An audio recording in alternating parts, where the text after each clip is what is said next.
Hi, everybody. Good afternoon. Welcome to this latest iteration of the Office for Research Town Hall, where hopefully we can answer some of your questions. Hi, Jenny. I see you're going to do the, what do you call it? What are we calling what you do? Moderating. Oh, you're moderating. Yes. I don't know why I blanked on that for us, and that's awesome. I will be in 15 days, 16 days, but who's counting? No longer the interim VPR. And I look like I'm going back to being just a humble dean. And I can assure all of you, after working with Dr. Liebecker for the last several months, that you are in very capable hands. I think the work that the Office for Research team has done in the last year and a half that I've been formally involved with it, they're really poised to move research at Idaho State University in the right direction. I think we've got a lot of talented faculty out there with more coming all the time. And so even though these are difficult times and it's easy to be negative in these times, I would encourage you to be positive. There's a lot of great stuff that's being created on the science front, on the humanities front, on the arts front, et cetera, here at ISU. So keep up the good work. And with that, I'll turn it over to Donna. So thanks everybody for joining us. I don't think there have been huge changes in research stuff since, COVID has been progressing, but the governor did announce today that we're going to move to stage 4 in the state of Idaho. So, just another shift, opening things up a little more. So really what we wanted to do with this town hall was see what questions you guys had. If there's anything that concerns you that we can set your mind at ease or tell you that we don't know the answer and figure things out, that would be great. So yeah, really, I'd just like to open it up, and the Office of Research folks, we're all here, so hopefully one of us will have an answer for you. Ginny, do you want to explain the process of asking questions, and then we can see what questions we have? That would be great. Thanks, Donna. Okay, so just like previous town halls, you can ask a question publicly in your Zoom chat feature, or you can select my name or start typing my name, and then you'll be asking the question anonymously to me, and then I will ask Donna and Scott the questions accordingly. And so I want to start with a request that we remind everybody that stage 4 guidelines for employees are coming out. And so watch for those in an email, hopefully today. It could be tomorrow, but we're planning on this afternoon from my office. And so the Roaring Back Employees Committee has been working really hard on getting those guidelines in place. So just want to let everybody know that. And the first question, how do we handle vendors and clients coming into the building?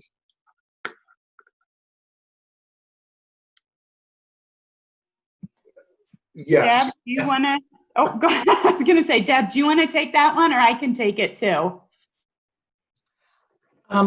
What we will be coming out in the guidance when you read it, we've got signs that you can put up that ask for you that vendors and clients wear masks. There are masks will be available through Bengal Depot, I think it is, that the department can purchase. What we're going to do in my office is just have a pile right by the door and ask that people wear those when they're coming in to our office space. And so you can request that the vendor and the client wear a face covering. Thanks, Deb. One thing I forgot to mention in my intro is that I am recording this town hall, and it will be added to the archives. And then at 10 minutes after the hour, I will also be locking the meeting so that nobody else can get in for security purposes. But we are also streaming on YouTube. So if anybody has any issues with getting in, they can just watch live on YouTube and email any questions to me live if they would like to. And then speaking of masks, face coverings, Deb, and guidelines, Donna and Scott, could you please answer the general question? Are all employees expected to be back on Monday? No. No is the correct answer. No, every office has their own protocols. And so you should follow the protocols that your office set up. And we are still highly encouraging telecommuting where it's possible. Just, we want to make sure that we can be open this coming fall. So the more we make sure people are staying safe and healthy, the better off we're going to be.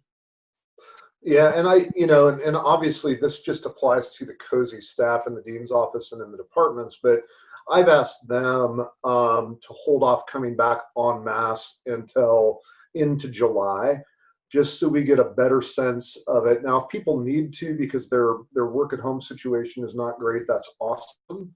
But I'm not asking any of the COSI folks to come back in, right away or really any time for the next month-ish. And that will depend on your unit. So it's not a university policy. We're all being allowed to kind of set our own policies on when people have an expectation to return. Great, thank you both. Next question, is there a list of PIs that have been approved for a return to their labs? We were just talking about this today. Deb, do you want to speak to that?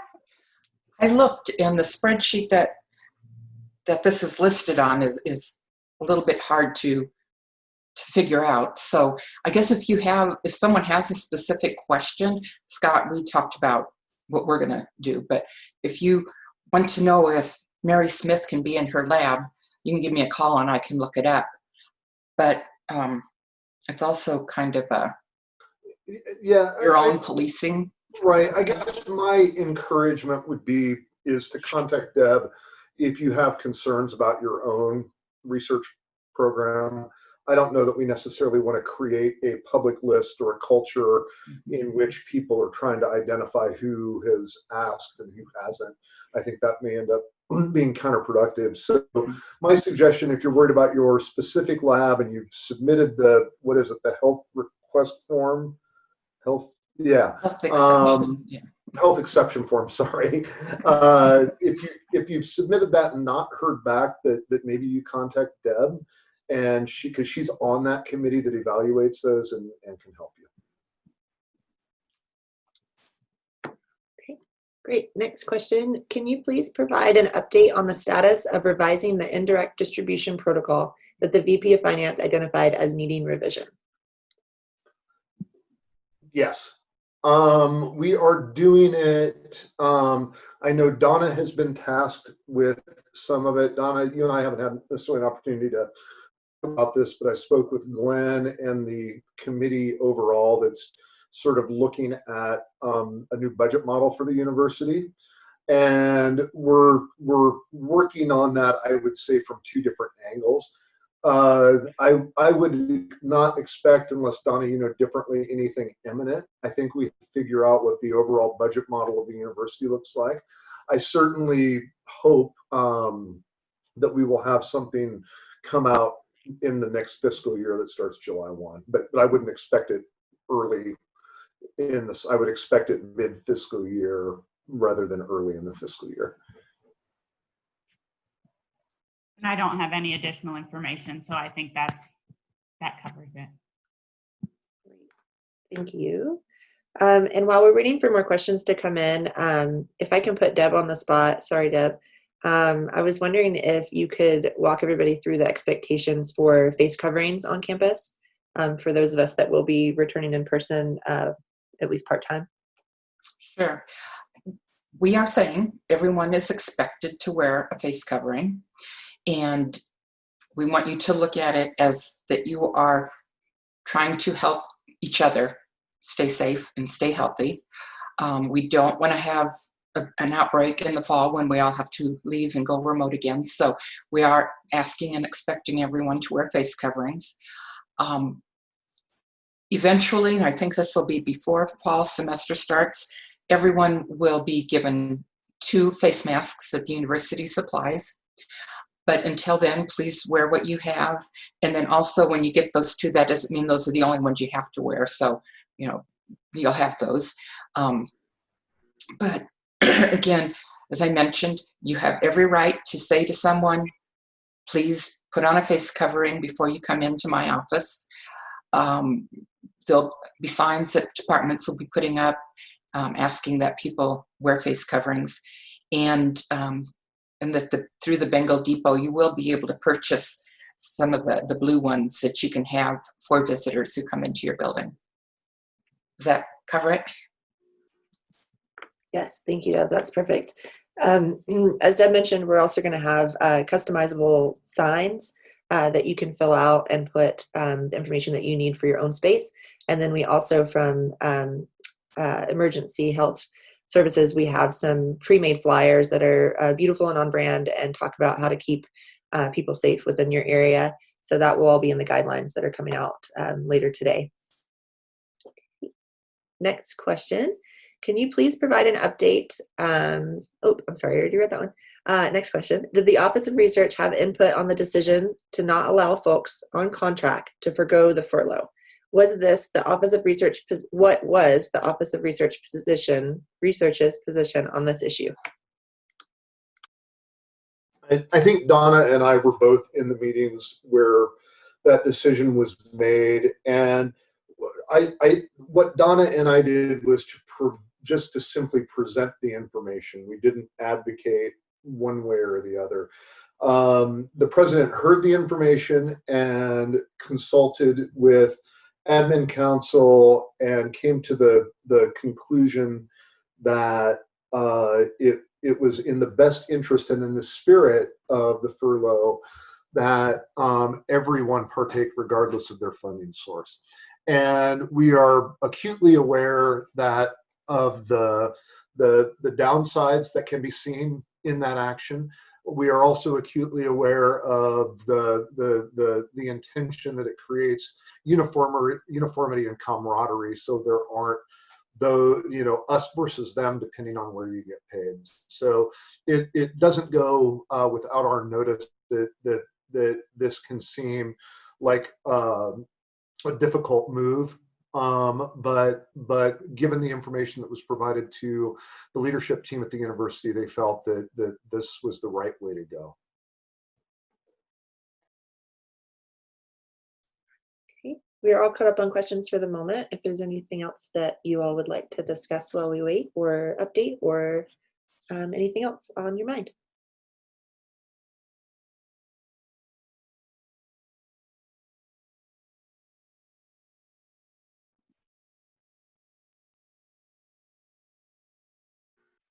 I think one of the benefits of Office of Research right now is that most people have put through the health exception form, and most of you guys are rolling and we're moving forward. So the COVID situation most definitely impacts us, but it seems to be less variable than a lot of the other departments and offices. So I think that's one of the benefits, and probably one of the reasons why we don't have as many questions as some of the other town halls I've been to. But I think the way that everybody who's doing research on ISU has been handling this has been spectacular. So thank you guys for jumping through the hoops and stepping up and filling out the forms. And I know that it's an effort to just keep everybody safe, and the Office of Research most definitely appreciates all the effort you guys are putting in. Okay. General question, when does the mail center open full-time and shipping also?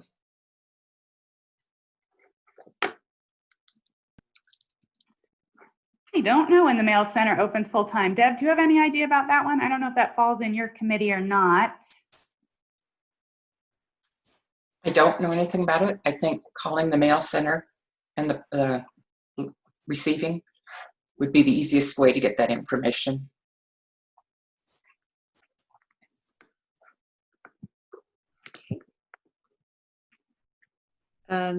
Next question, will Donna be having an office with OR?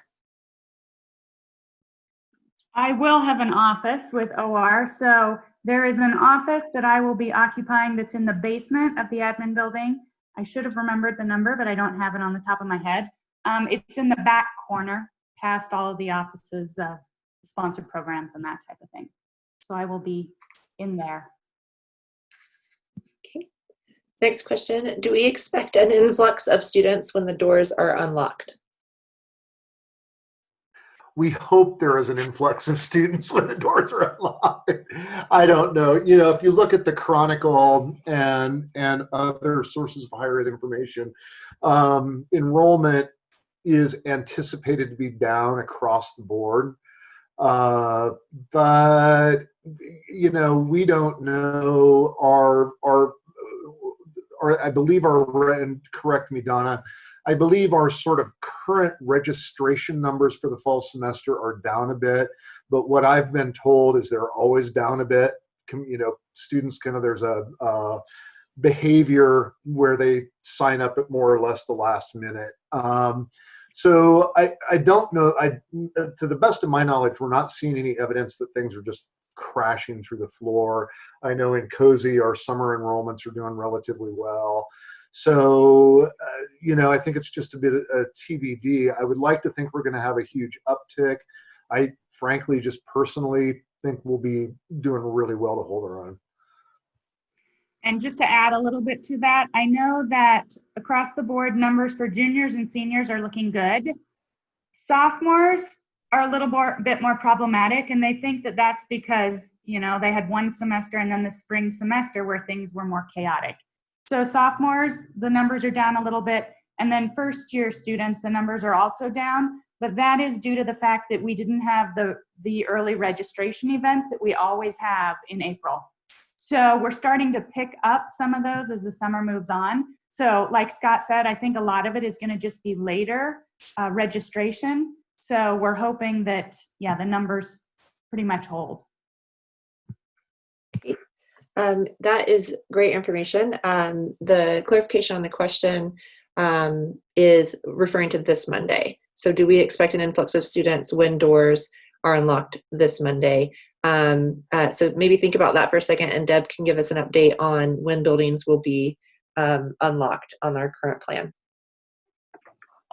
On our current plan, we're looking that probably toward the end of the month, buildings will be physically unlocked with the stage 4 plans coming out today or tomorrow. We want to give people a chance to prepare the buildings, move conference rooms, chairs around, get your cleaning, hand sanitizer, your face coverings. So buildings, I don't know, it won't be this next Monday, but it could possibly be the week after, or maybe the 29th.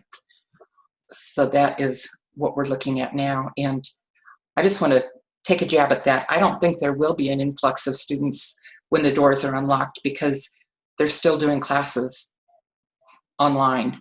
I can't see that we'll get a lot of more students coming in at this, you know, in 2 weeks.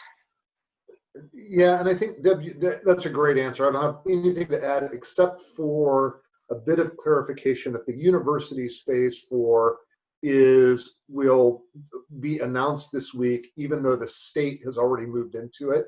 There will be a lag in when we declare what our next looser phase is, and I don't think we quite know what that lag period will be. It should be coming out probably tomorrow at the latest. Right, but my point is, Deb, is then once it comes out, there's going to be some lag time before when it goes into effect, right? Well, it will go into effect right away, but the doors will be unlocked. That helps. Okay, super. By the end of the month. Okay. That's correct. So that means that we'll have skeleton crews in buildings, but they will all use their keys or cards as normal. Personally, as I've been on campus here and there over the last few weeks, I've seen just a handful of parents and students kind of coming to check out the campus, and they'll go to the sub, which is a good portion of the sub is open for student services, as that was our priority in this stage 2 and stage 3. So they'll go to the sub, and there's plexiglass up, so as they talk to the info desk and others, everybody is well protected. Next question, will dorms open on the regular schedule?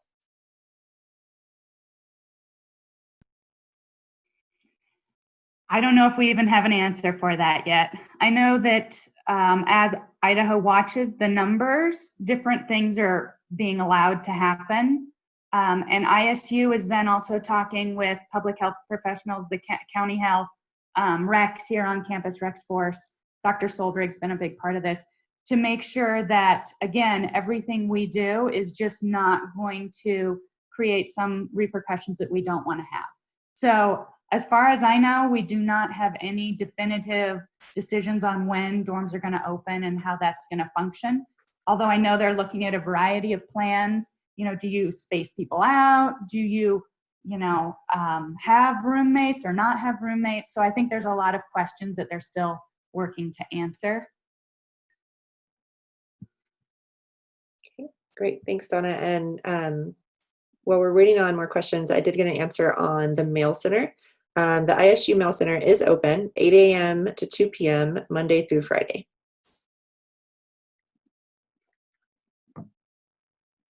And I should have an answer shortly on shipping and receiving.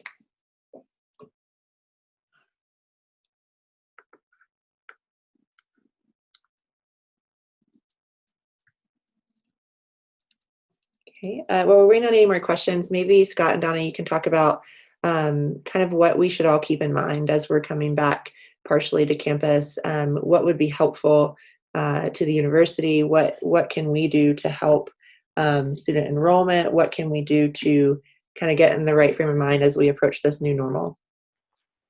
Yeah, that's a great one, Ginny. I mean, just practically and functionally, it's obviously social distancing. I think not being shy to encourage people, especially if they're in your class or directly speaking with you, to wear their face covering. I think all that's important. Some of those conversations hopefully will not be difficult, but just be thinking about how you might address those sorts of conversations on our campus.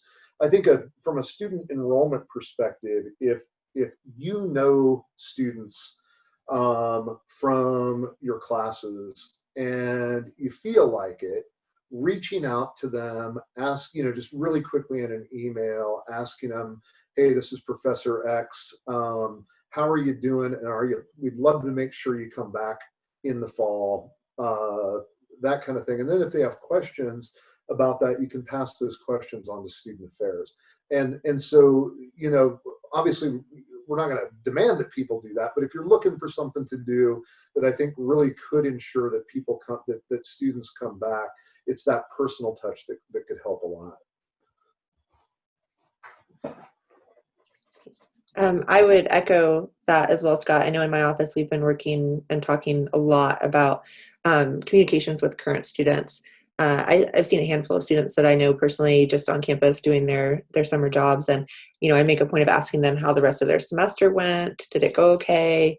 Is there anything that we can do to help? Just kind of striking up that conversation and making sure that we express the care that we all feel for our students. Okay. Next question. If we are tracking purchases for COVID supplies, are they being reimbursed by the university to departments? Fred, you're on. Hopefully, yes. The plan is to do that. No one knows quite exactly yet how that's going to work, but continue to track that, yes.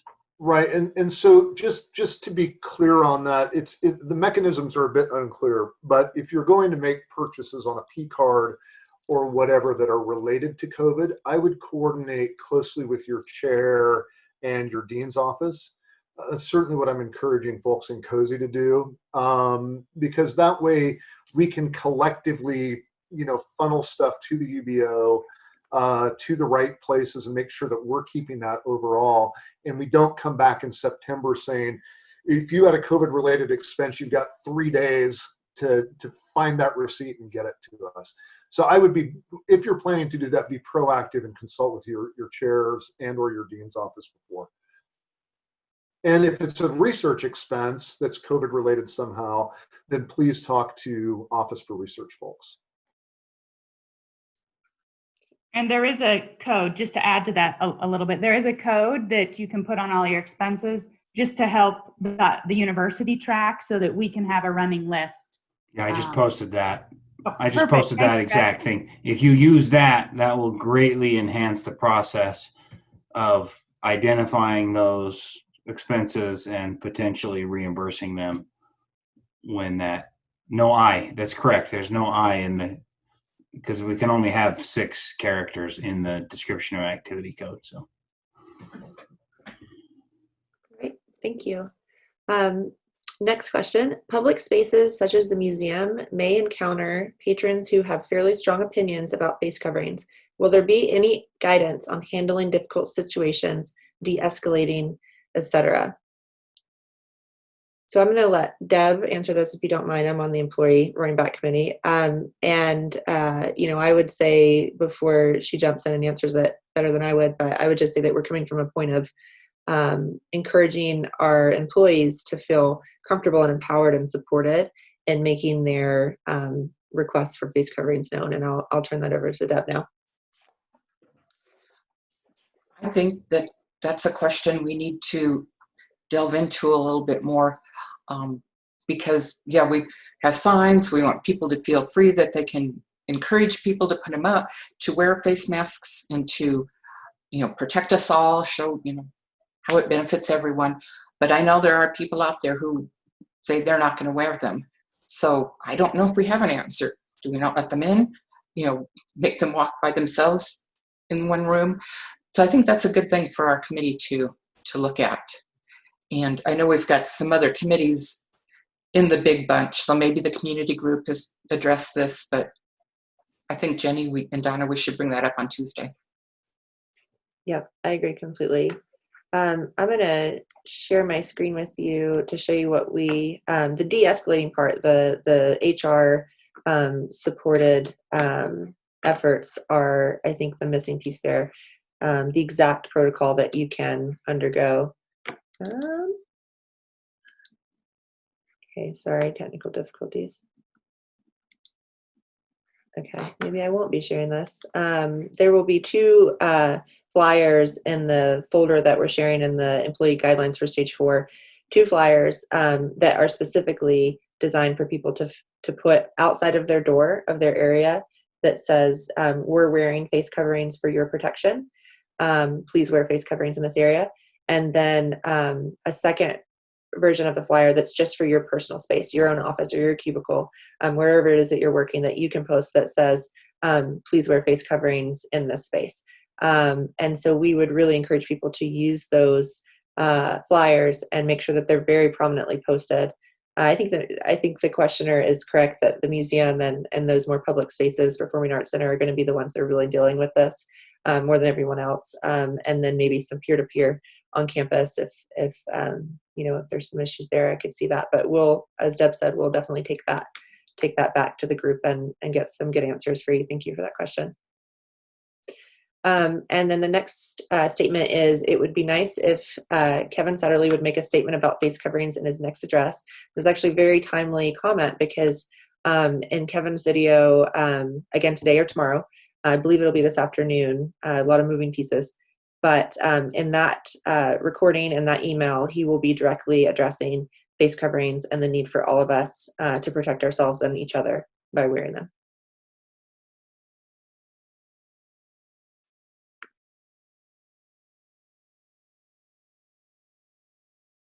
Okay, I think we're all caught up on questions for the moment. So just another comment on the face coverings issue. I know there have been a lot of discussions on campus talking about the education behind wearing face coverings and then just being good examples and wearing face coverings. So if you guys are on campus and walking around in public spaces, if you would wear them, that is one of the things that we're really hoping to get moving, because if everybody else is wearing them, then you have that peer pressure element, which will really help. So I know that's been part of the discussion, but I agree. I think this is a really great issue, and it's something probably quite a few people are going to have to address at some point. So having guidance there would be super helpful.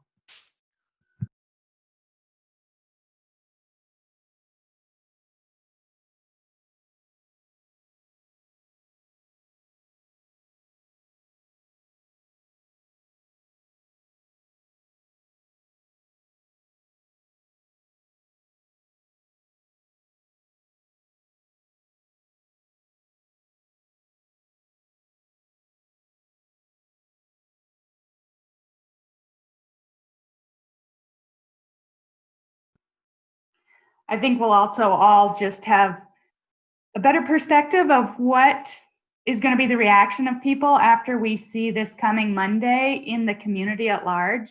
I think moving to phase 4 as a state is just going to push people to either decide that they're going to definitely start wearing masks and not meet in big groups, or decide that they think it's, you know, more acceptable to move forward. And, you know, it's one of those situations that the state is purposely not putting together a policy where you have to do things. There are expectations, but that's different than requirements. So, you know, seeing how the public at large responds to things Monday, I think will also give us some insight into what we're going to be facing in the future.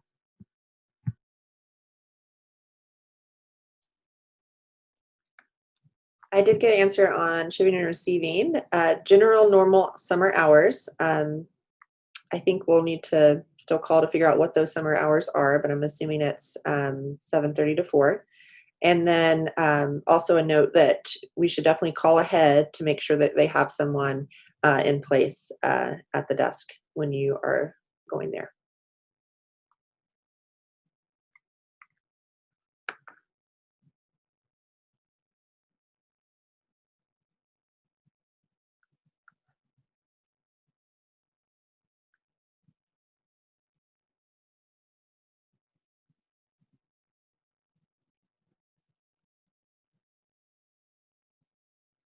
I think that might be it for one more, sorry.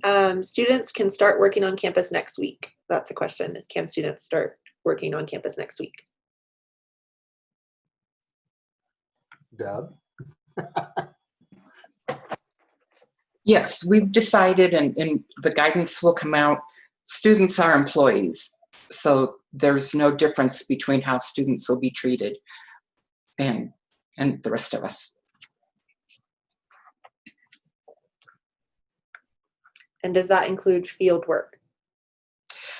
Field work, you need to run through the health exceptions request form, and students can participate in field research, but get it approved through that form, which you need to tell the committee how you're going to mitigate COVID risk. So yes, they can, but you have to have it approved. And just some tips for getting the field work part through, and Deb, you can add to this if I miss anything, but you know, noting that you're going to use face coverings when you're inside labs, that type of thing, that you'll be sanitizing the surfaces that are frequently touched, that there will not be more than one person in a vehicle. That's one of the big components. Oh, Deb is waving. So we just discussed that today in our employees committee. What Rex is doing is he's saying that needs to be part of what you put onto your form. And he says he has allowed groups to have more than one person. So you might say that you're going to take a van of 6 people down to southern Utah, but then they are asking, okay, wait, take 2 or 3 cars instead of 6. But he said it's on an individual basis and more than one might be allowed. Good to know. Good thing I brought that up so that you could correct me. Perfect.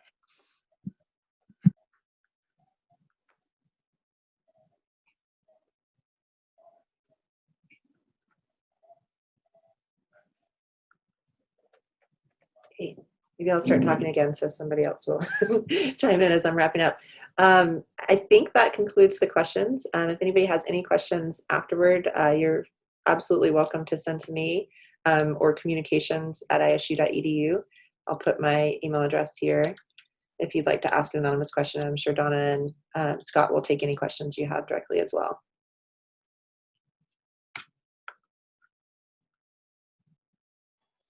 Thanks, everybody. Be safe the rest of the summer.